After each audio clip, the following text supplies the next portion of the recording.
We all follow the Chelsea. Hello, good evening, and Wagwan. Cardiff 1, Chelsea Football Club 3. That's right. Semi-final bound, Maresca's Chelsea. I dare I say, I smell another trophy. 11 changes, and I'm going to get this in early, guys. I called the exact lineup, apart from one player, the exact lineup, because I am aligned with Enzo Maresca, and I can be described only as an elite footballing mind. So the only player from the preview video that I did was, or should I say content, because this is now on all good podcast platforms, is Stevao wasn't in. Apparently he was ill. So if that's true, and then Ty George comes in for him, and 11 changes. So it's the exact team that I predicted, and with that terrifying backline, I knew we were going to concede. Of course, despite being a third division side, Cardiff are top of the league. Their striker is the top scorer. He came off the bench, but actually the geezer who started, Robinson, has 5 goals in his last 3 appearances against Chelsea, averaging a goal every 40 odd minutes. Plenty of reasons to be totally fearful, and so much to get into in this game, and indeed the ramifications of this win. Certainly a very all-action second half. Nothing really happened in the first. Chelsea are in a semi-final. It's 3 semi-finals in a matter of months for Enzo Maresca. Look, and this will be huge. Chelsea need to win trophies. By the way, welcome back to Football Therapy. Thank you for supporting. If you're watching on YouTube, please do like, subscribe, hit the bell, comment, all that good gear, mate. And of course, you are able to listen to this on podcast platforms. And if you are doing that, then for like Spotify, you give 5 stars on Spotify. That would be nice, mate. Thank you for doing that. But I don't know what you do on Apple Podcasts and the other things. I'm sure there's a way to support me, and I would love for you to do that. We are going to talk about this game. But look, man, we haven't won this trophy, in what will be over a decade, I believe. I think the last time we won this was 14-15 under Mourinho. Correct me if I'm wrong. I often am. But not with this lineup. It's been a decade. Chelsea need to win trophies. I don't look down on the League Cup. I see it as a trophy that I want. And when you haven't won it for over a decade, it's time to win it. And we're 2 games off winning it. And I've seen enough from Maresca in the big high-profile games to believe that we can achieve such desired outcomes. I really dig it. I really think we can. And I'm just so gassed for the boys. Let's take a look at the teams. It was sort of 4-1-4-1 formation from Cardiff. Fortunately, Robinson up top didn't, do what I thought he would do and score loads of goals against us. And like I said, if you remember the preview pod, if you watched it, it's all the differences. I say I feel like I'm becoming a podcaster because I said preview pod, Preview content. How about this? The preview show. I think that's fair because that works across everything. So if you consumed the preview show, you would have seen this lineup, but you would have seen the Stevao instead of Ty George. I thought, Stevao will play. He deserves minutes. And, of course, Tyreek George, I thought was going to be wrapped up for a January transfer, whether that be permanent or a loan. Of course, he had it all nearly locked up in the summer to go to Fulham. But, we had a 4-2-3-1, of course, but it's not actually a 4-2-3-1. Yes, that is the back line that I thought we'd see, and yes, I knew we wouldn't keep a clean sheet with it, but Jorgensen's got the highest rating here, joint second highest out of the starting 11, Moises Caicedo starting in midfield, another correct prediction of mine, because of course he's just finished doing his 3-match suspension. He did play away in Atalanta, not very well, might I add, in the Champions League. Of course, he wasn't suspended in UEFA competition. So he's come back in now. He'll almost certainly play, on the weekend. We got a massive game. We do away at Newcastle, and we're going to need all the big boys starting for that. And we had 11 changes here. Of course, Moises Caicedo represents a big boy in terms of a big player. But, the rest was changes all over the gaff. So Philip Jorgensen, I joked, if this guy doesn't get this game, then he's never playing for Chelsea again. So yes, unsurprisingly, he was in goal. He was serviceable. Josh Champong, a right back. Tosin dropping a 6.3 rating. Is that? I mean, I would say it's the lowest, but we had 3 starters on the 6.3, and I say they all deserved that rating. Buonanotte was indefinitely there, and of course those 3 players were Tosin and the wingers, George and Gittins, both very underwhelming. I think Buonanotte absolutely early doors deserved to be in that ranks of completely poor performers. In fact, dare I say in that first half, he performed worse to them, because at least I saw Ty and Gittins do stuff, and I was like, oh, they're on the ball. I just forgot, Buonanotte was playing. I was like, oh yeah, there he is, little diminutive Facundo running around like someone's like lost their kid in the middle of a football match, and he's just sort of like running about like, get that boy off the pitch, he could get hurt. He's just a boy. But later on, he looked like a footballer, so I'm delighted about that. And that, obviously, for those of you watching, you will see he got a higher rating on SofaScore. So, yeah, man, it was a backline of Hato, Benoit, Tosin, and Josh. I'm very interested to look at these heat maps, because there's nothing sexier than that. Caicedo and Santos in the midfield, as expected. Santos getting a midfield? He got midfield. He got an assist. Caicedo getting a booking shock. 7.7 rating, the highest rated player. Now, if you were going to put money on this starting 11, who's going to be the highest rated starting 11 player on SofaScore, you'd put the friggin' farm on it being Caicedo. But that first half, I must say, I wasn't overly pleased with him. And then the front 4, it's Gittins, Buonanotte, and Ty behind Mark Gue. Now, Mark Gue got hooked at halftime, and I was shook, because I thought out of all that attacking 4 players, he was the best. Like, he was doing everything right as a striker, and I thought, Maresca won the game.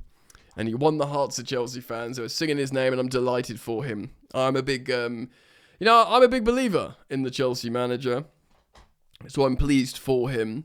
But, some of his decisions every now and again, like every football team's manager and every fan would every now and again be like, why does he do that? You get Man City fans questioning Guardiola stuff all the time, do you know what I mean? And he's, the recently the best manager in the league, etc. So I thought it was very peculiar to hook you at halftime. Of course, we don't know the complete details. But let's have a look at the attacking momentum meter. I mean, it was pretty even, broadly more Chelsea, but it was an absolute stinker of a first half. Let's have a look at the first half statistics. No big chances either side. We had 59% possession. 5 shots to their 6, but there was no big chances. We actually had 3 goalkeeper saves to their 1. And one corner kick apiece. Wow, high octane stuff. The only thing I really took away from that first half, really, was that the wingers looked terrible. I didn't even know Facundo was playing.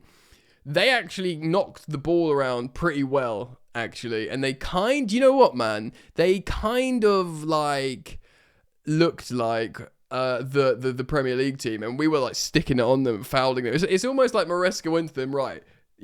Don't be wet here, don't be soft, because you're going to get walked over by a Football League team, and it's going to be, Leeds are obviously much better than Cardiff, but it's going to be Leeds all over again, basically, at Ellen Road.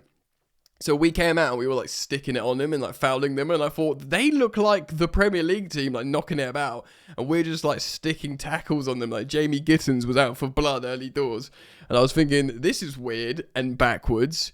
Anyway, it was a game of 2 halves.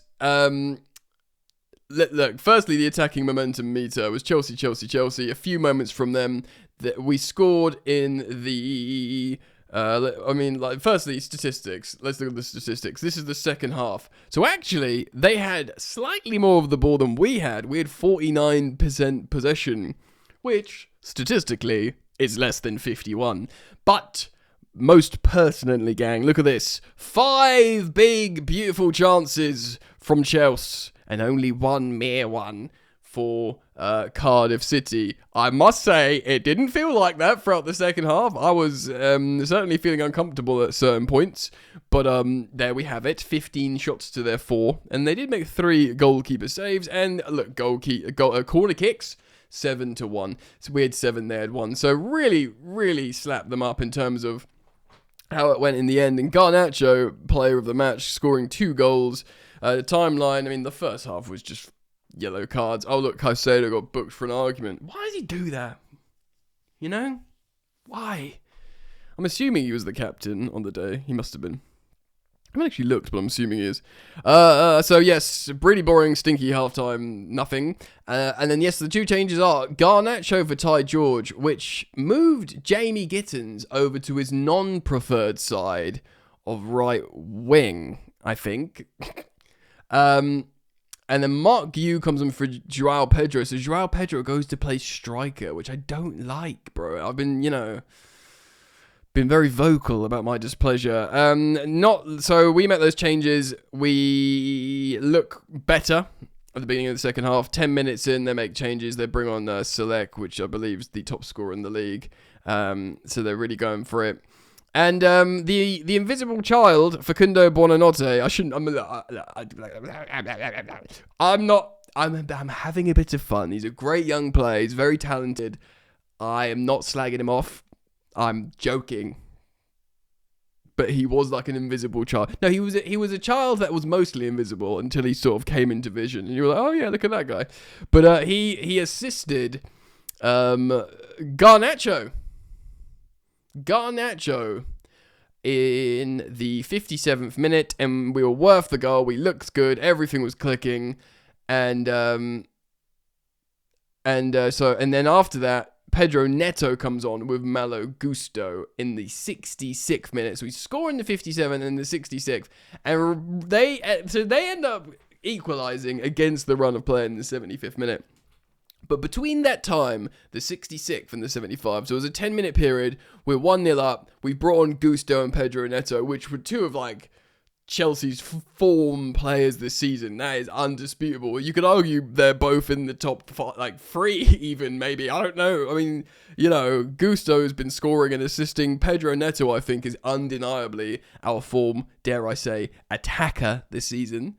Not just number 10 strikers, wingers. You add them all together. Pedro Neto, the boy, he's played on both sides. He's played false 9, and he did it again, bro. So we're 1-0 up. I mean, and that sort of 10-minute spell between 57 and 75, best part of 66 and 75. So 9 minutes. When those guys come on, we're playing well, and we're turning the screw or turning the knife, depending on how brutal you want to be with your expression. And Turnbull scores, I suppose, what can only be described as a really nice move and header, but also awful defending. This guy's 2nd ever goal for Cardiff, so that's nice. It's a nice charity FC moment for us to give that to him. And yeah, man, it's bad. I think Tosin doesn't look great on this goal, and I'm so mindful of just slagging off. I never got into just coating off players, especially when there can be remontadas like Cucurella, and dare I say, maybe Robert Sanchez. Maybe they need to be Spanish for it to actually utilize the Spanish word remontada. But yeah, I don't think this will happen for Tosin. It just didn't look good for him, and neither did Benoit Badiashile, but credit where credit's due. It was a completely rotated backline in front of a new goalkeeper. The chemistry won't be there against a team in Cardiff that the chemistry is profound, top of the league chemistry. Do you know what I mean? So, I don't think they rotated that much. I think they left the big striker on the bench, but again, feel free to correct me, but I have a feeling they put out a pretty strong side. And Robinson, who started, has scored loads of goals against Chelsea historically, so do you know what I mean? So yeah, you've got to give a little bit of like understanding to these men that they've been a heavily rotated side, and therefore it's going to be tough, and they're in front of a different goalkeeper, different passing lanes, different ideas, how they receive the ball, how they body shape for like passing, all this kind of stuff's different. So yeah, it's tough. I think you got to take that all into account. But despite that, I think Tosin's look pretty bad. I don't think that is controversial at all. So look, it's 1-1 in the 75th minute, and they make a change at the 80th minute, and we're thinking, oh my god, what's happening to us? Can this happen? Are we just going to shake it off like, yeah, we don't care about the League Cup, it's the most, out of the 4 competitions we're in, it's the least valuable, we needed to rotate, we need to do loads of management, whatever. Already the mental gymnastics are bending all over the gaff. But come of the hour, come of the man, and Santos assists Neto to put us ahead in the 82nd minute. And I must say, Santos was disappointing me in this game as well. And I go back to what I just said. It's really hard to judge these players when they're just thrown in with a bunch of different guys. And they're like, show them you're really good. Show you're really good and you're top quality. But, Santos might be thinking, well, yeah, but put me in a midfield. I suppose he was next to Caicedo. But, put me in front of Reece James and sort of next to Malo Gusto and feeding Cole Palmer. Do you know what I mean? That's what I need here to demonstrate my true top ability. But so Santos I wasn't overly hyped on, but he assists Pedro Neto, and Pedro Neto right wing takes on the flank and sort of plays it in, and it's a great goal. Obviously it takes a nick, and it comes off the defender, and actually what that does is it sort of makes it spin. The ball's going to go wide, but because it's spinning, it sort of like rolls right into this inside of the post. There's like a really tricky finish. Where it's not like the actual finish, is it? The trajectory of the ball becomes really difficult for the goalkeeper. Quite fortuitous in that sense, but don't buy a ticket, mate, as they say. And I tell you what, lately Pedro Neto has been buying all the tickets, and he's been winning. Ding ding ding ding ding. He's got to be our top scorer this season. He has to be. He scored loads of. He's been in good form. The end of last season, 3 goals in the Club World Cup. He's continued that form this season. And it's not just the goals. It's not just the assists. It's the work. It's the work. You can tell this is why he plays in the top games over an amazing, prodigious talent like Estevao, because the moment Pedro Neto stops scoring and assisting, he'll be in trouble, because even if, Estevao doesn't have the physicality, the understanding, the work rate of a Pedro Neto, if he's just irresistible in terms of attacking productivity, Estevao, then, Pedro Neto will have to get benched. But Estevao came off the bench the other day, he gave the ball away, he's doing what kids they're supposed to do on a football pitch. You trust them, they express themselves, they'll make mistakes and they'll learn. But, Pedro Neto has just been sensational. Maresca's thinking, right, we're ahead. It's the 82nd minute. I have 1 substitution left at this point. I'm going to bring off Josh, who, we know he likes, but bring on a trusted lieutenant at this point in Chalabar, which is lovely, really, in terms of a story. In the 84th minute, and he's gone, right, lad, let's make sure we get over the line here. I will take a 2-1 away win, absolutely, with all these changes, and into the semi-final and see us over the line. And actually, João Pedro, who obviously came off the bench, plays in a nice little lofted ball for Alejandro Garnacho, who executes an excellent finish to make it 3-1 on the night, and 2 goals for the Argentinian winger, once of Man United, now of the big Chelsea Football Club. Just a quick look in terms of heat maps, in terms of the shape. Let's look at the back line, because I actually saw Hato get forward a lot. Yep, so Hato playing as a conventional left back, not getting to the byline, sort of sometimes tucking into CDM, but very much getting forwards like a left back. Josh, sort of like a reserved right back there, which makes me think Tosin centre. Yeah, okay. Cool. So Badiashile, it's a back three in possession. Badiashile left centre back, Tosin central centre back, and Josh Achiampong right centre back, but actually got way more tucked in the right and playing as more closer as a right back. Hato more licensed to get forwards, not probably as much as I would have liked to see from him. Caicedo all over the gaff centrally, as you would assume, and Santos similarly as well, but slightly more in the right, and Caicedo a bit more on the left, I suppose, but all over the gaff. And then obviously number 10, Buonanotte, but preferencing the right side of the pitch more predominantly. Ty on the right initially. Gittins played on both sides, but didn't survive that long. Gu only getting one touch in the box, but playing as that sort of, I say false 9. It's not false 9, it's a true 9. Gusto coming on, playing what looks like midfield, left midfield. Tralaba playing right defender. Pedro Neto playing on both wings, and Joao Pedro playing as a sort of number 9, but his touches all over the gaff. Joao Pedro, he's got a 6.3 rating, but he got an assist, no?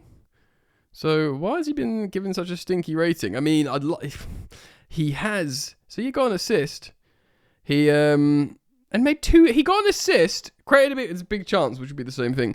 2 key passes, but they've given him a 6.3 rating, which is a bit harsh, I think, with SofaScore.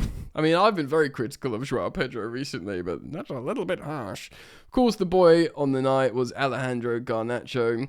He played a half. He got 2 goals.